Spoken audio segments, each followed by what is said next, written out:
हीअ हिकु अहिड़े शख़्स जी कहाणी आहे जंहिं पंहिंजी माज़ूरीअ बावजूदि अहिड़ो कारनामो सर अंजाम ॾिनो आहे जंहिंजो केरु सोचे बि नथो सघे। दुनिया में अहिड़ा अज़ीम ऐं बहादुर माण्हू गुज़रिया आहिनि जिन नई तारीख़ लिखी, जेका तारीख़ रहंदी दुनिया ताईं मिसाल बणिजी वई ऐं असांजे लाइ इल्हाम आहे। हिकु अहिड़ो नालो जैन डोमिनिक बॉबीअ जो आहे। उहो 25 अप्रैल 1952 में पेरिस में पैदा थियो। हिन पंहिंजी ज़िंदगीअ में महिनत कई ऐं हू सहाफ़ी थी वियो। पंहिंजे ज़माने जो हिकु मशहूरु सहाफ़ी हो। कामयाबियुनि जी सीढ़ी चढ़ंदे चढ़ंदे हू पेरिस जे मशहूरु फैशन मैगज़ीन एलिक जो चीफ एडिटर थी वियो। ही उनजी ज़िंदगीअ जो सुनहरी दौर हो।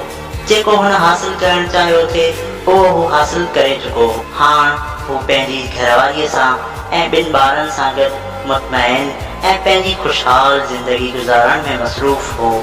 हफ़्ते जा 5 ॾींहं कमु करे बक़ाया 2 ॾींहं वीकेंड ते पंहिंजी फैमिलीअ सां गॾु पसंदीदा हॉबीज़ कंदो ऐं पंहिंजी फैमिलीअ खे टाइम ॾींदो ऐं उन्हनि सां गॾु घुमंदो फिरंदो, फिल्मूं ॾिसंदो ऐं होटल ते वेंदा हुआ। दोस्तो, इहा हुई ख़ुशगवार ज़िंदगी ऐं बॉबीअ जे कैरियर जो उरूज। लेकिन उते ई हिकु अहिड़ो वाक़ियो थियो जंहिं हिन मशहूरु शख़्स खे तारीख़ साज़ करे छॾियो। बॉबीअ सां 8 दिसंबर 1995 में हिकु अजीब वाक़ियो पेश आयो। हू कुर्सीअ ते वेठो हो, उथणु चाहियो थे पर उथी न सघियो। हुन वॾी कोशिशि कई पर हुनजे जिस्म हुनजो साथ छॾे ॾिनो। हू कोमे में वञी चुको हो। हॉस्पिटल में हू जॾहिं 20 ॾींहंनि खां पोइ थियो त हू कुझु ॻाल्हाइण खां वञी चुको हो। हू सिर्फ़ पंहिंजी ॾाई अखि खे छिंभाए सघियो थे।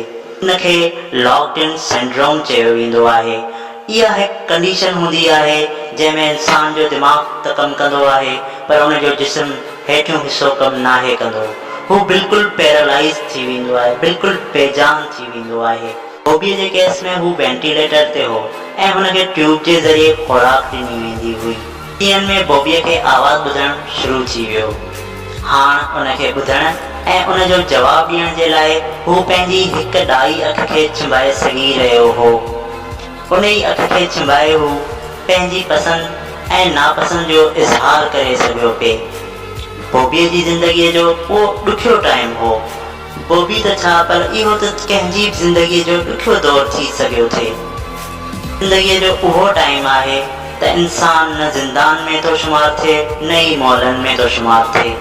अहिड़ी हालत में त बंदो रब खां सिर्फ़ इहा ई दुआ घुरी सघे थो त अॼु ई मरी वञा, छो त इन हालत में बंदो ज़िंदगीअ खां मायूस थी वेंदो आहे ऐं हिमत हाराए वेहंदो आहे त ज़िंदगी उनखे बुरी पई लॻंदी आहे।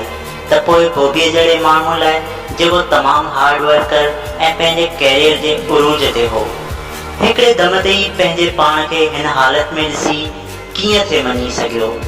पर हू बॉबी हो जंहिं पंहिंजी ज़िंदगीअ उन हिकु अखि छिंभण ते गुज़ारण जो फ़ैसिलो कयो, बग़ैर मायूसीअ जे कुझु करण जो फ़ैसिलो कयो। हुन में हुनजी घरवारीअ हुनजो साथ ॾिनो। हू जॾहिं ठीकु हो तॾहिं हू पंहिंजी ज़िंदगीअ में हिकु अहिड़ो किताबु लिखण जो फ़ैसिलो कयो हो, हिकु अहिड़ो किताबु जंहिंजे करे रहंदी दुनिया ताईं हुनजो नालो क़ाइमु रहे। ऐं इहो ई वक़्तु बहितर हो। उन लाइ मुश्किल ज़रूर हो पर नामुमकिन न हो। बॉबी उन हिकु अखि छिंभण ते किताबु लिखण जो फ़ैसिलो कयो। उन वक़्तु हुन ऐं हुनजी घरवारीअ में राब्ते जो तरीक़ो इहो हो जो हुनजी घरवारी सवाल कंदी ऐं हू उनजी ॻाल्हि जो अखि छिंभे जवाबु ॾींदो त उनजो मतिलबु हा हूंदो, ऐं जॾहिं सिधो ॾिसंदो रहंदो उनजो मतिलबु न में हूंदो। बॉबीअ जी घरवारी किताबु लिखण जे लाइ हिकु असिस्टेंट रखियो। असिस्टेंट टाइपराइटर खणी बॉबीअ वटि वेहंदो हो ऐं ए खां ज़ेड ताईं अल्फ़ाबेट पढ़ंदो हो। जंहिं अल्फ़ाबेट ते बॉबी अखि छिमाईंदो हो, उनजी घरवारी उनजी अखि खे ॾिसंदे नोट कंदे ऐं उहो लफ़्ज़ लिखी छॾींदी। आहिस्ता आहिस्ता लफ़्ज़ ठहंदा विया ऐं आख़िरकार मुकमल जुमिला ठहंदा विया। उहे रोज़ाना 4 कलाक इहा महिनत कंदा ऐं किताबु लिखंदा वेंदा। हिन किताब खे मुकमल थींदे 1 साल लॻी वियो। त अहिड़ी तरह बॉबीअ 1 साल में 2 लख दफ़ा अखि छिंभी, जेको हिकु रिकॉर्ड क़ाइमु थी वियो। हीअ किताबु 6 मार्च 1997 में मार्केट में आयो। हुन जी घरवारी एक किताब खरीद करे बॉबीअ जी अख जे साम्हूं रखी तमाम खुश थींदे हुन जे अॻियां एॾी वॾी कामयाबी ॾेखारी। बॉबी किताब खे ॾिसंदे उन जी ख़ुशीअ जो इज़हार कंदे हुन हिक अख खे ख़ुशीअ मां बार बार चिंबाईंदो रहियो जीअं हू पंहिंजी कामयाबीअ ते ताड़ियूं वॼाए रहियो हो। उहो ॾिसी उन जी घरवारी ज़ोर सां ताड़ियूं वॼाइण शुरू कयूं। बॉबी 9 मार्च 1997 ते हिन दुनिया खे अलविदा चई हलियो वियो। किताब मुकम्मल थियण जे 3 ॾींहंनि खां पोइ इहो लॻो जीअं बॉबी सिर्फ़ इन किताब लिखण जे लाइ ज़िंदा हो। हिन मशहूर किताब जो नालो The Diving Bell and the Butterfly आहे। ही किताब अॼु ॾींहं ताईं लखनि जी तइदाद में विकिरो थी चुको आहे। माण्हू बॉबीअ जी हिम्मत ते हैरान थियनि था ऐं उनखे सलाम पेश कनि था। हिन किताब ते हिकु नंढी डॉक्यूमेंट्री फिल्म ठही आहे जंहिंजो नालो अ साइंस ए रेजिडेंस आहे। हिन किताब ते इलाही आर्टिकल लिखजनि था। ही दुनिया जो वाहिद किताब आहे जेको हिकु अख छिंभण ते लिखियो वियो आहे। बॉबी असांजी ज़िंदगीअ जे लाइ हिकु मिसाल आहे जो हिकु अख छिंभण सां किताब लिखी सघे थो त पाण जेके मुकम्मल इंसान आहियूं असांजा हथ पेर सलामत आहिनि।